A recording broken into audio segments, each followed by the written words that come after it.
Hi everyone. So I want to introduce myself first. I am a celebrity numerologist. I'm actually the top numerologist in the world, and I'm humbled to say that because I got the O1 visa for extraordinary individuals, which when I moved from Canada to the US about 11 years ago.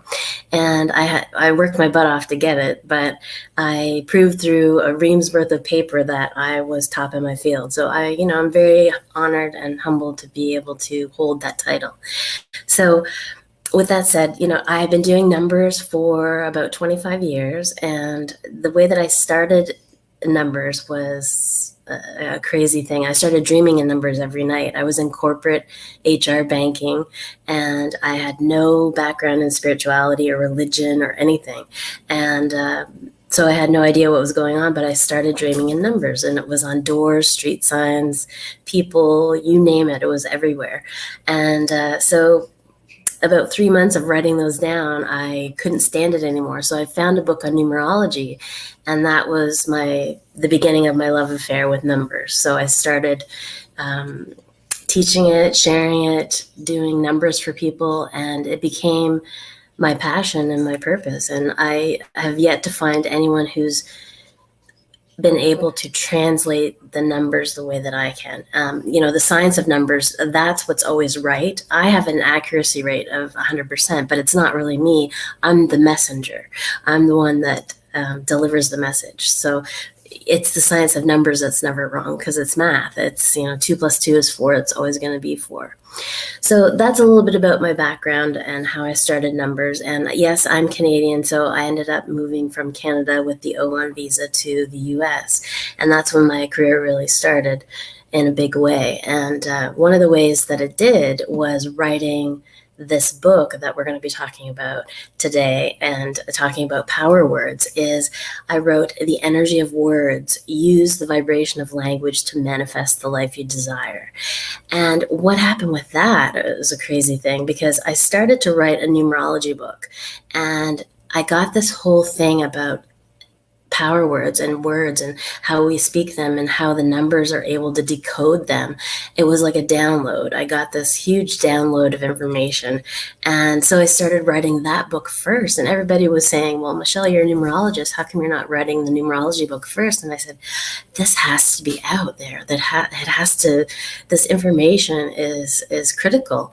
And I think that it was at that time, and it still is, because it's a bestseller still 10 years later in its category. So, I definitely think people resonate with it and understand why the power of words is so important. Because, when we think about words, we think, oh, words are just, meaningless things we say. No, they carry a tremendous amount of power and weight.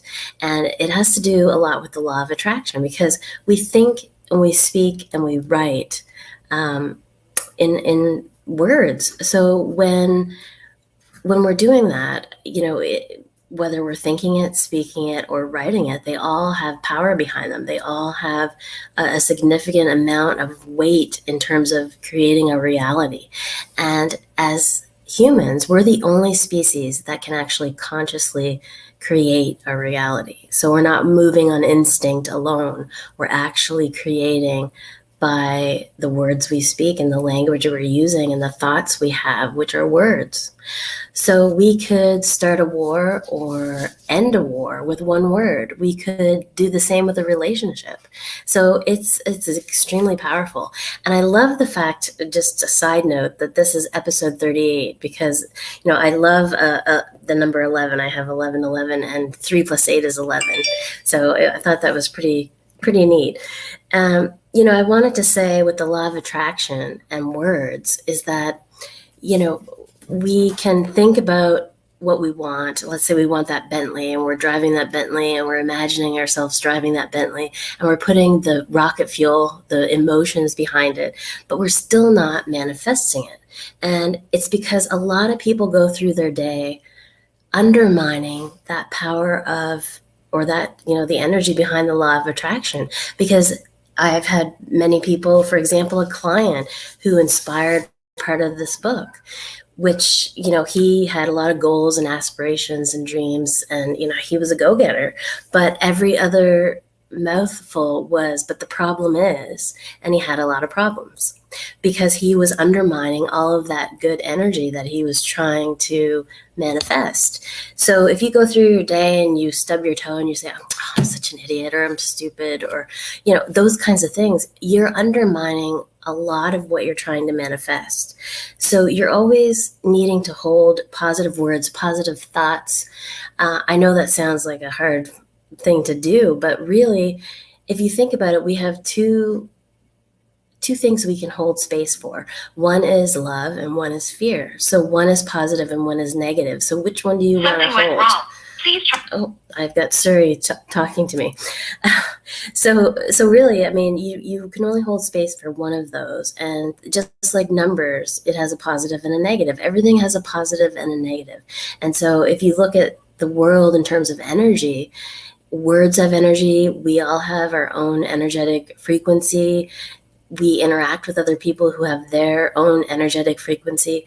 So we're just, moving through this pathway and bumping into these energies, but also using these words are extremely powerful, and we're extremely powerful creators compared to other species. I mean, we can move mountains. We can do anything we want. And, the first part of my career, people said to me, Michelle, how did you do it? How did you go from, a city of 33,000 on the far east coast of Canada to moving to Los Angeles? And I said, I just believed. I didn't doubt. And of course, that's part of the law of attraction, but it was the words that I was using mentally.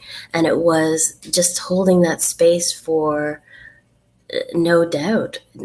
I didn't doubt it for a minute that, I was in this mode of synchronicity where these magical things were happening to me, one after the other after the other. Sorry, something went wrong. Suri, I'm going to have to turn Suri off because she's having a field day with this whole thing. So definitely, if you're out there and you have any questions that you might want to ask me about, the power of words and how you can use them. I don't know why she's doing this to me. I can't turn her off. Okay, so what I wanted to show you was, I know this is a little bit rudimentary, but I wanted to show you kind of a little chart that shows the alphabet. And in my book, I actually go through a lot of different languages. And even though things like the word love in French is amour, it adds to a different frequency, yet it fits culturally.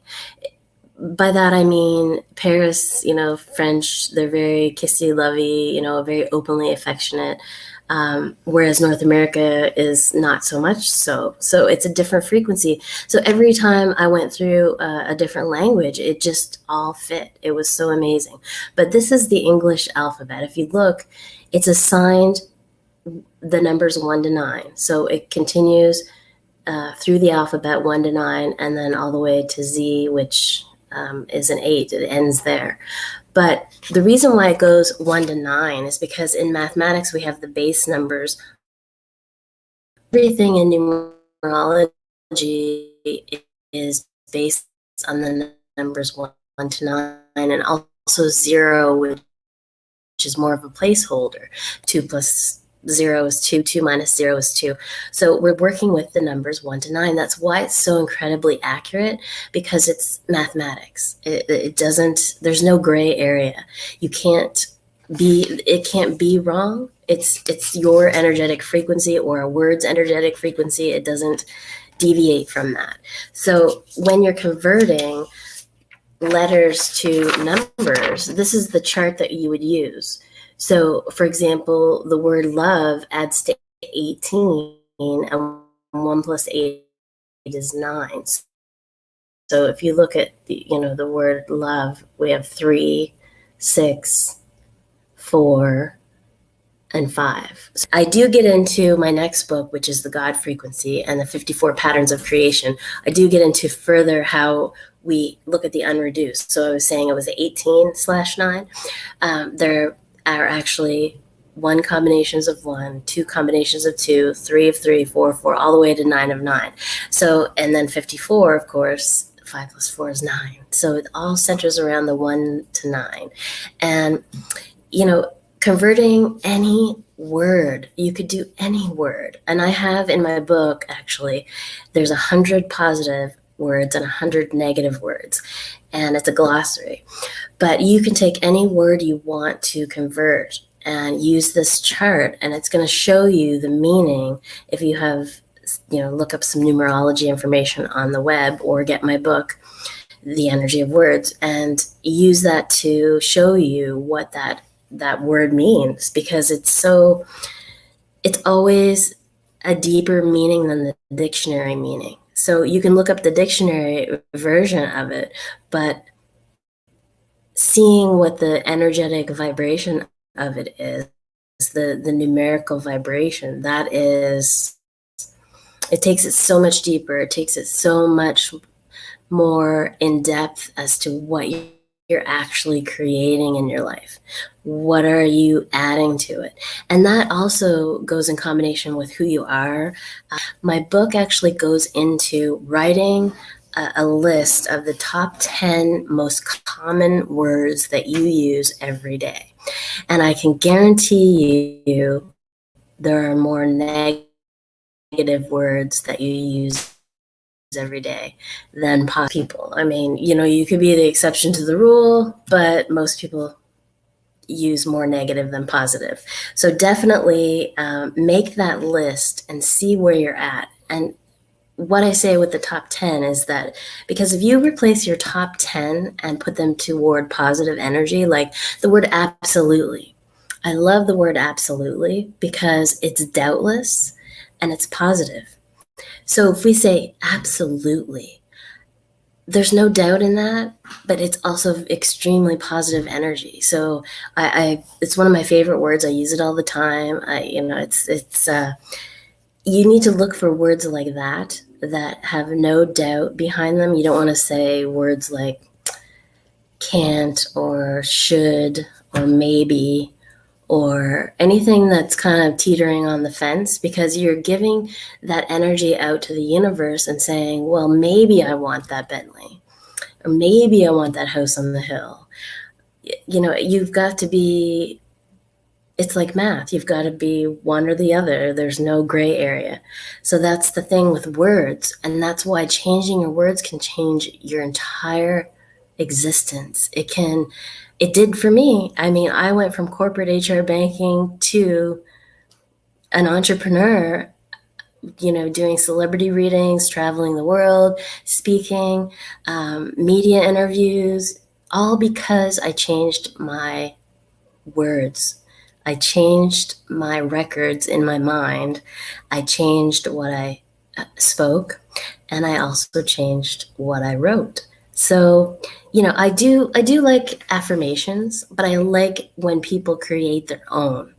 Because if you have an affirmation, let's say after Christmas, and you put on a few pounds and you're saying, I'm thin, it's not very positive, because if you're not thin and you're trying to get thin, it's kind of a Debbie Downer.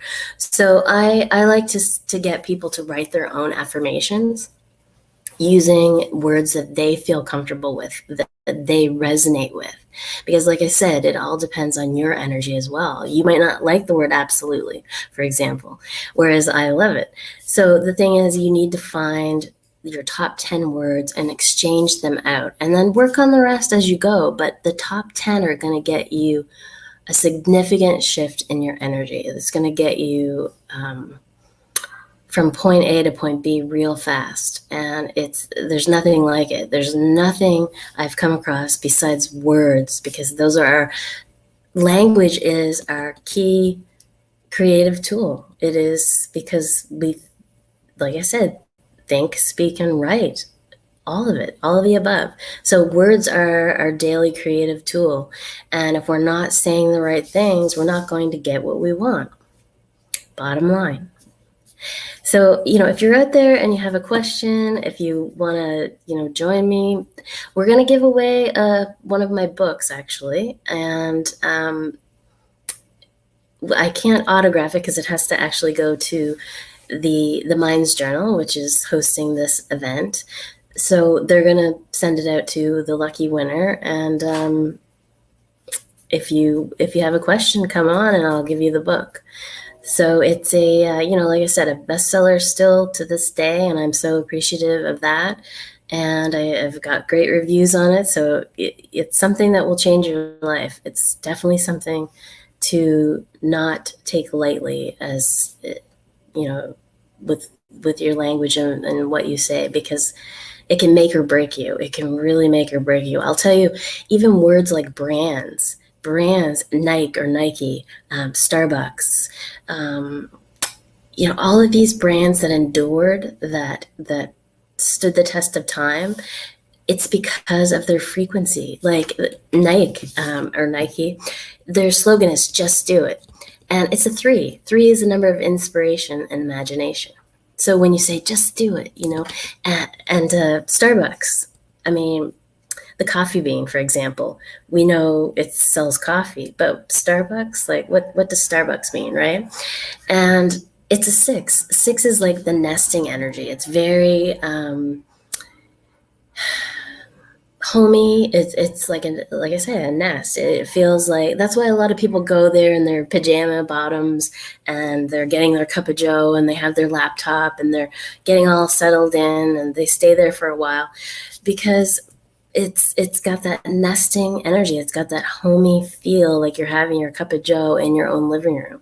So these brands, they did stand the test of time. If you look at any of the big brands or the big names, it's because their frequency matched their clients. So Starbucks wants to bring in people that feel at home to have their cup of joe, because that's what they want to feel when they're having that cup of coffee. And so it matches the frequency of the people they're trying to attract. Likewise with Nike, their slogan, "Just do it." It's inspirational. It makes you want to buy a new pair of running shoes and go running. So, if you look at any name or any business, I've worked with a lot of businesses over the years and helping them brand, and it's changed their entire stratosphere. It's changed everything for them to rebrand to the clients that they want to attract. For example, my name, Michelle Arbeau, is a 7. And when I do numbers for people, 7 is the number of truth. It's the truth seeker, the teaching, learning number. So when I do a chart for someone, when I do their numbers, I'm revealing truth. So my brand has always attracted people who felt this unconscious sense of, she has a piece of truth for me. She has something to share with me. And so it's always been a curiosity for people. They would take my card, or they would be on my website and really feel that on a subconscious level by just reading my name. And that's for any name or business, or that's why I feel names also are very important to people, because some people have changed their names and had their name and you're not sure why. It could be because you need to in order to shift your life. And if you look at people who get married, women who change their last name, it always coincides in their chart with a significant shift in their life, which of course it does because they're getting married, but it shows a lot of shifting in other areas of their life. So the women who do choose to change their last name, there's a reason for it. And so it's just, I can't stress enough how how epic words are. And people underestimate their power because they throw words around like you know, loosey goosey. And, you really have to choose your words wisely. Think before you speak, think before you write. We need to pull ourselves out of it and hold space for love and not fear. And recently I went through kind of a low point, and I was in a double whammy. And this is kind of me coming back, because this double whammy 11, I was in a personal year of 11, 11-2. So it's written as 11/2. And also a cycle, a greater cycle, which lasts for 9 years, of 11/2.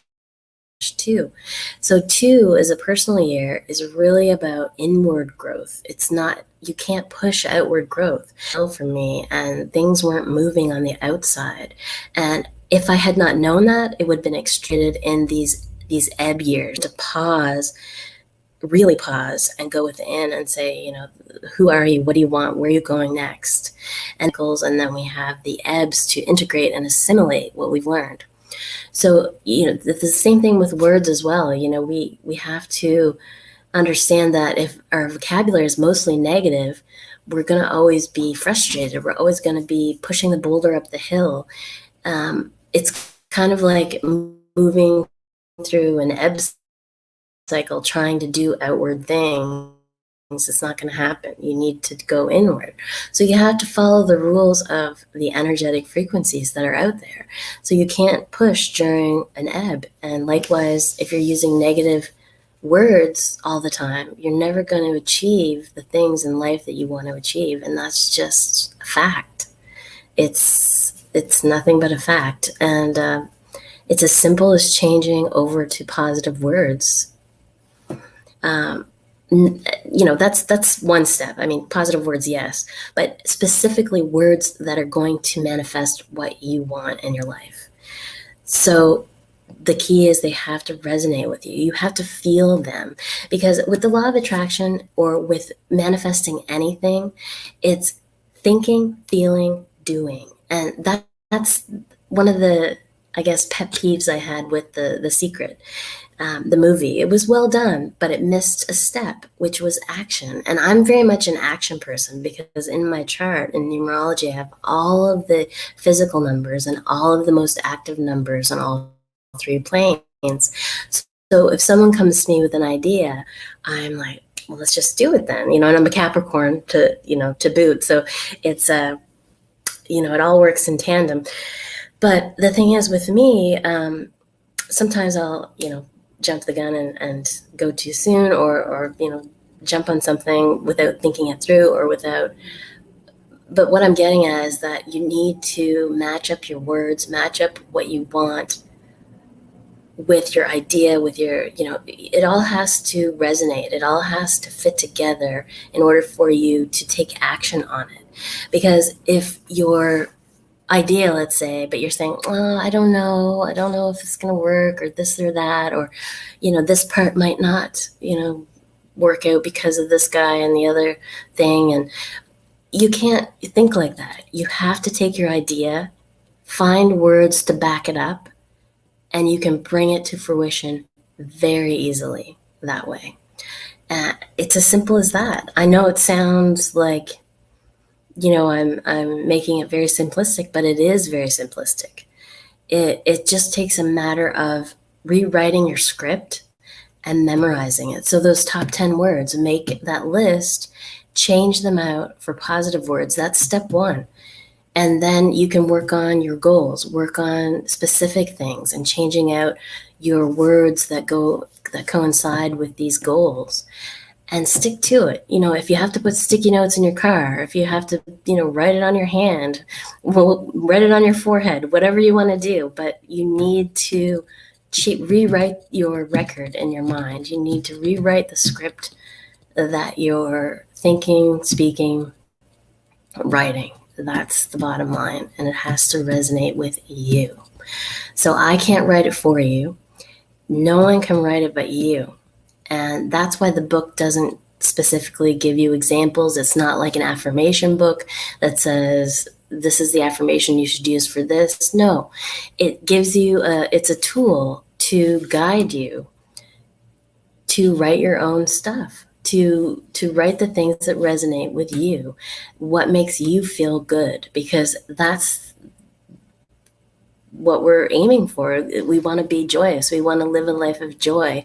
We are here to enjoy life, to live life. And that's why, our words have to match our goals. They have to match our feelings. It's a whole thing. You know the words that you speak that you shouldn't be saying. And you know that there are particular words that you like to use that make you feel good. Then write them down and figure them out, and just carry that list with you for a while, and it'll become habit. It'll become a pattern, and you won't have to carry it anymore, and your life will completely redirect itself. You won't have to try. It's not something where you have to keep pushing the boulder up the hill. You'll fall into the river of synchronicity.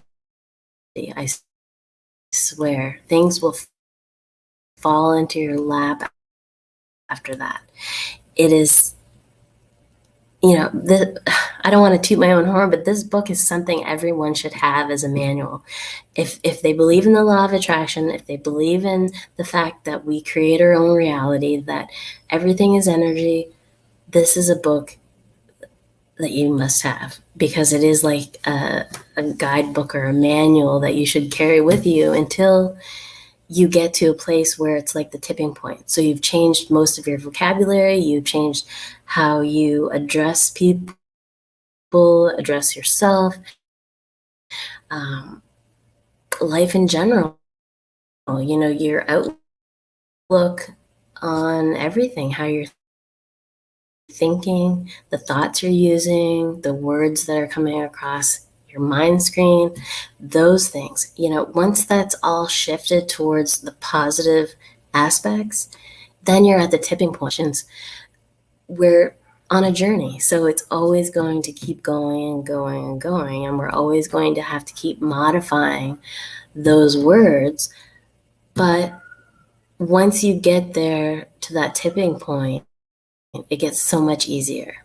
And that's where my life, that's why everybody says, Michelle, how did you do it? Well, once I got to the tipping point, once the stream started to flow, that's when my life changed drastically, incredibly, miraculously. It just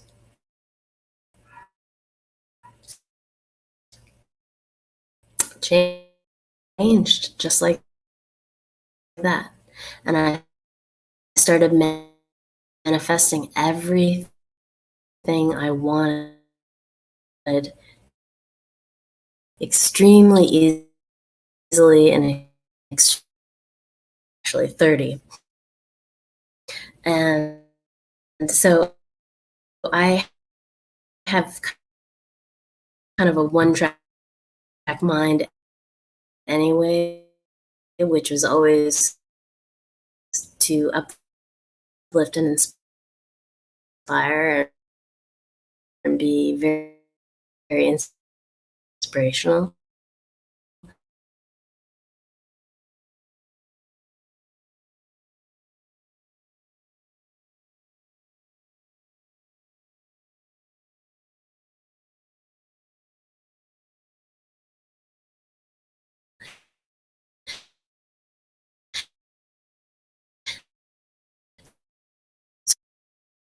So I've always been forever the optimist to me. I believe this a lot. The second one. It came out December 8th, and the numerology book came out November 11th. officially. I know that's a holiday, but that was what the publisher put for the date. So 11/11, and then December 8th was the other one. And that was back in 2013. So I have another book coming out, like I said, The God Frequency and the 54 Patterns of Creation. That takes you a step further. So get this book first, and then definitely follow up when the other one comes out, because it'll take you one step further.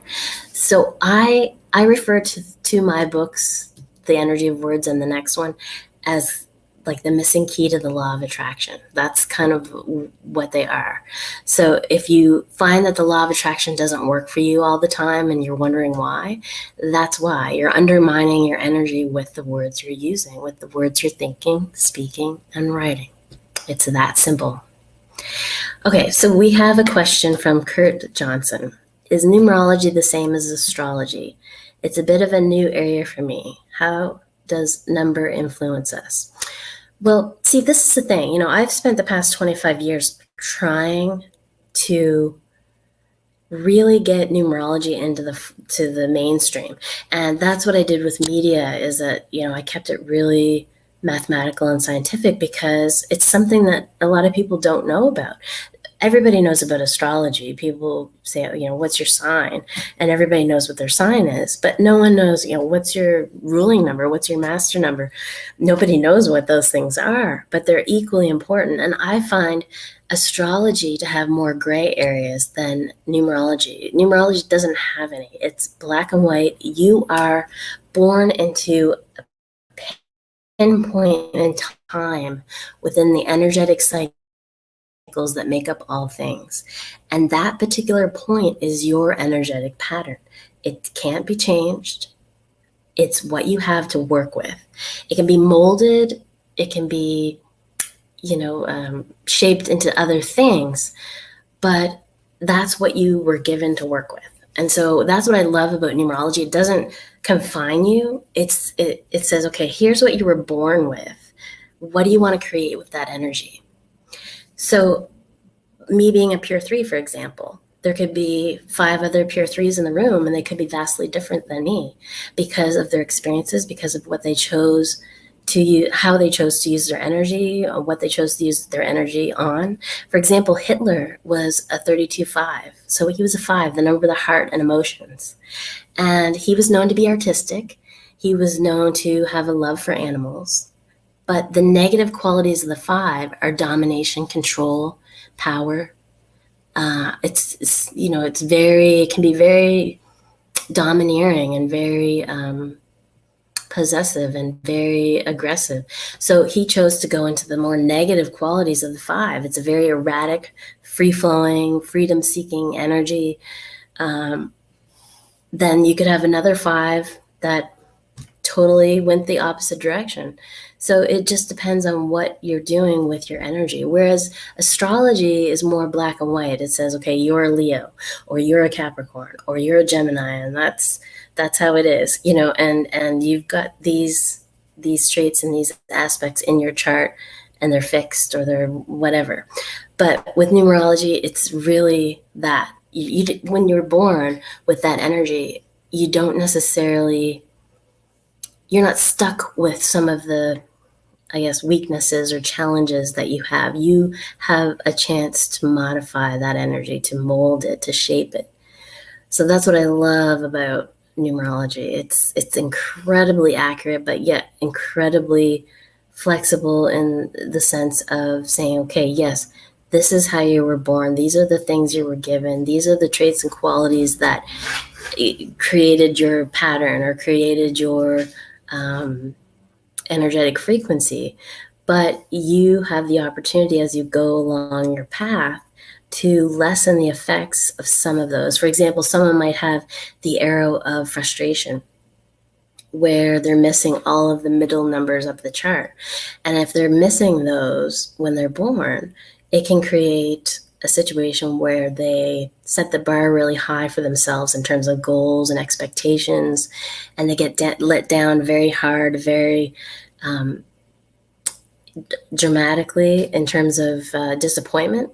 So where someone might just brush it off and carry on, these people get stuck and spinning their wheels for a quite a long time in just small disappointments. So as they go through life, they can realize that about themselves and start to say, okay, wait a minute, I'm not gonna set myself up right now and have it all worked out in my mind how this person's going to be or how this situation is going to be. I'm going to leave the door open a little bit. I'm going to say, okay, well, I'm going to wait to see what might happen, that kind of thing. And so with practice, you can overcome some of these weaknesses just by being mindful and being aware of all of those aspects and traits. So, that's the beauty of numerology. That's what I love about it. That's, as accurate as it is. And I have not had anyone in the 25 years I've been doing numbers not resonate with their chart.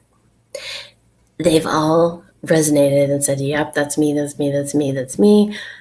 But I've worked on some of that. I can see where that's changed a little bit, but they all resonated with what they were born with or what they were given.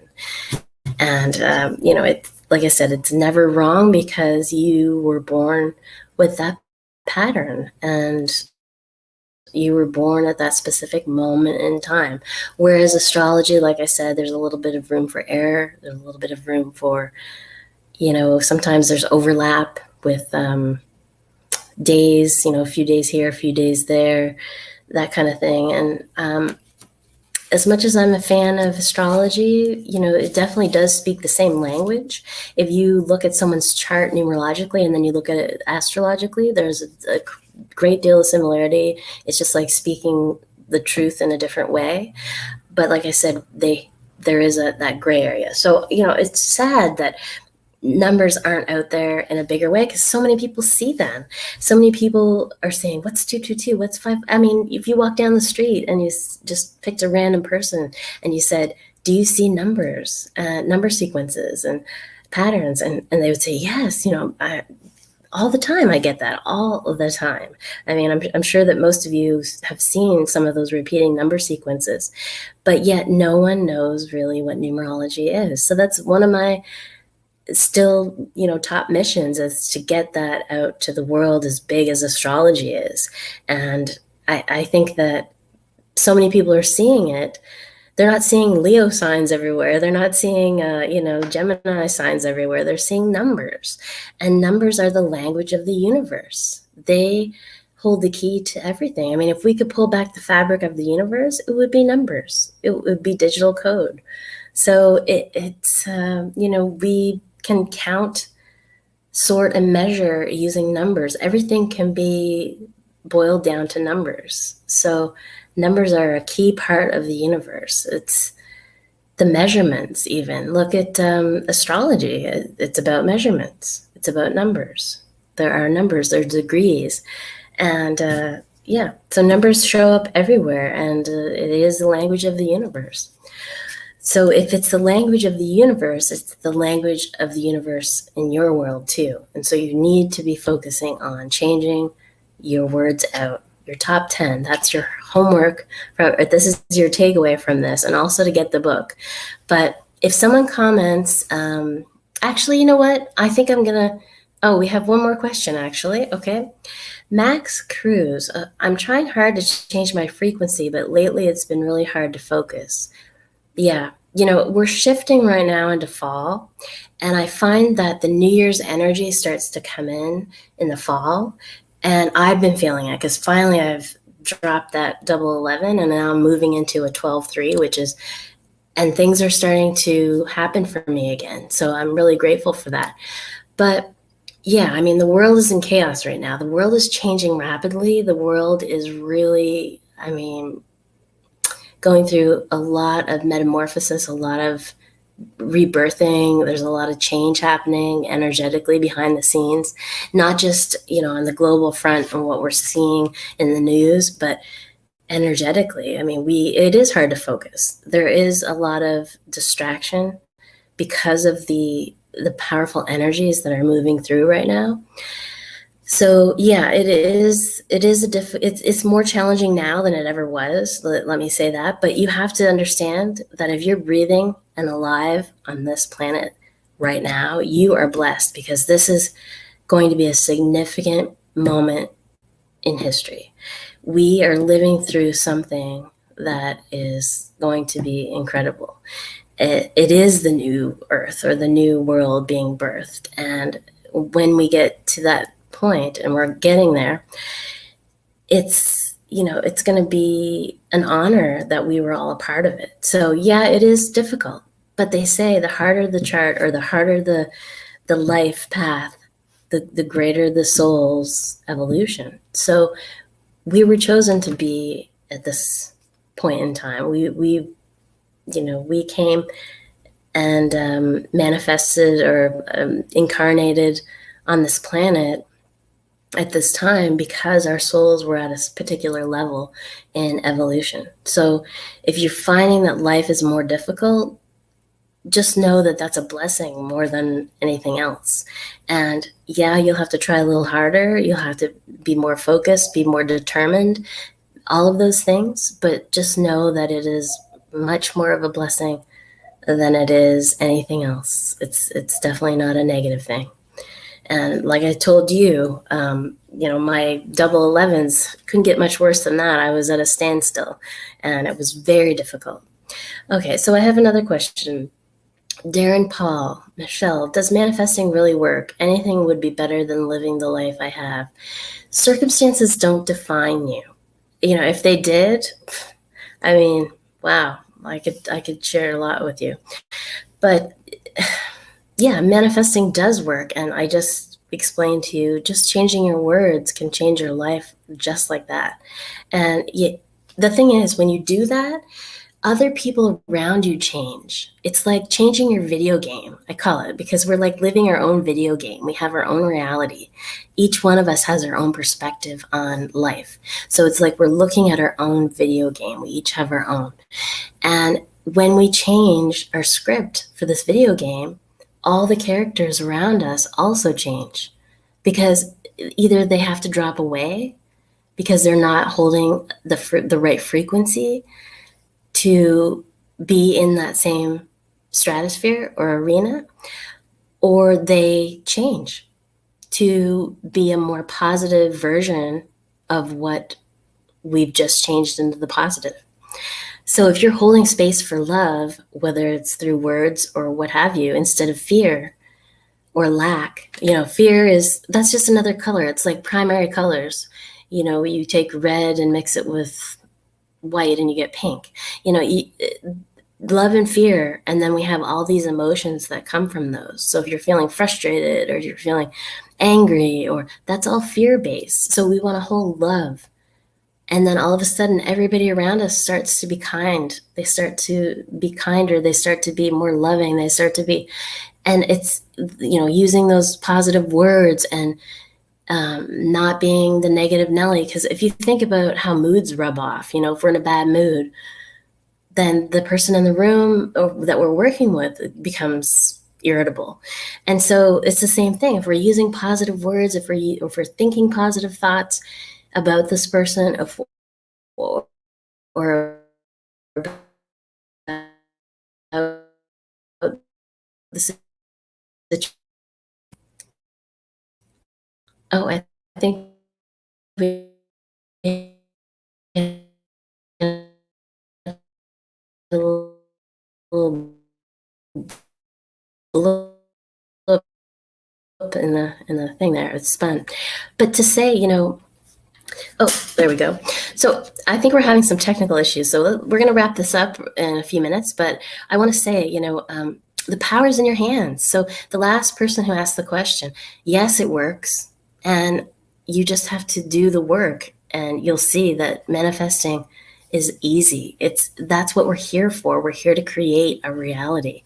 We're here to create our own reality, our own video game. So if you don't like what you're seeing, you're the only one that can change it. No one else. You can't blame anybody else for your circumstances. And I love that song. I think it's Rihanna and T.I. or something. He said, I got myself here, I can get myself out. And that's exactly what you have to do. It's all in your hands. So as much as you might hate where you are at right now, there could be a reason for it, but also you have the power to change. You have the power to shift your way out of it, and it's either love or fear. And love is positive words. Fear is those negative words that we're beating ourselves up with every day, or beating other people up with every day. And that's not what you want to focus on. You want to focus on the love, the holding space for love in all its forms, and that includes words. So I want to thank the Minds Journal for hosting me today. And I think I'm going to give the book to the last person who asked the question, because I think that they need it the most. I felt energetically that they do. So I'm going to give that book to the last person who asked me that question. So that's who's going to get the book today. Other people, please get the book, read it, use it as your Bible, and change those words. So thank you so much for tuning in, guys, and we'll do this again soon. Thank you. Have a good night.